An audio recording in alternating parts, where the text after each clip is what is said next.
বাদশাহ হারুনুর রশিদ ইমাম মালিক রাহিমাহুল্লাহকে বললেন, আল্লাহ তাআলার অস্তিত্বের প্রমাণ দাও। ইমাম মালিক রাহিমাহুল্লাহ বললেন যে আল্লাহ তাআলার অস্তিত্বের প্রমাণ এই মানব দেহের মাঝেই আছে, বেশি দূরে যেতে হবে না। কেননা আল্লাহ তাআলা পৃথিবীতে অসংখ্য মানুষ বানিয়েছেন, সৃষ্টি করেছেন। আপনি এমন দুজন মানুষ দেখতে পাবেন না যারা হুবহু এক।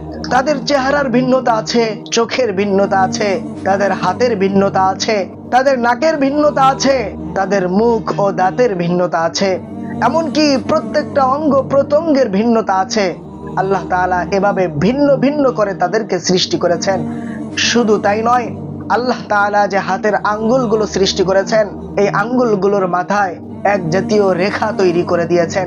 এই রেখা এমন সূক্ষ্ম যেটা খালি চোখে দেখা মুশকিল। সেই রেখা আল্লাহ তাআলা এমন ভিন্ন ভিন্ন করে সৃষ্টি করেছেন যে পৃথিবীতে যত মানুষ আছে প্রত্যেক মানুষের এই রেখাগুলো ভিন্ন ভিন্ন। এত মানুষের মধ্যে এই রেখাগুলো একে অপরের সাথে মিলে যায় না। সুবহানাল্লাহ! এই মানুষকে যিনি অপরূপ সৌন্দর্য দিয়ে নিখুঁতভাবে সৃষ্টি করেছেন তিনি হলেন আমার আল্লাহ।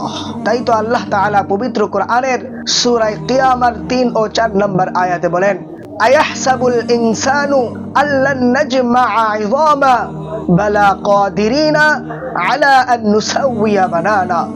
আল্লাহ বলেন, মানুষ কি ধারণা করে যে সে মৃত্যুবরণ করার পরে তার হাড় গোড়গুলো ছিন্ন বিচ্ছিন্ন হয়ে যাবে আর সেখান থেকে আমি তাকে পুনরায় উঠাইতে পারবো না?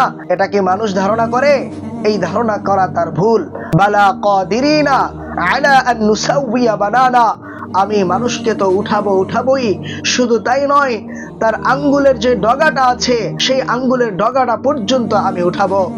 এখানে আল্লাহ তাআলা ইঙ্গিত করেছেন ফিঙ্গারপ্রিন্টের কথা, অর্থাৎ আঙ্গুলের মাথায় যে ফিঙ্গারপ্রিন্ট আছে, যেই ফিঙ্গারপ্রিন্ট বর্তমান পৃথিবীর 800 কোটি মানুষের এক একজনের সাথে এক একজনের এই আঙ্গুলের ছাপ ফিঙ্গারপ্রিন্ট মিলে না।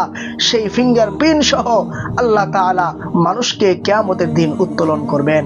সুবহানাল্লাহ।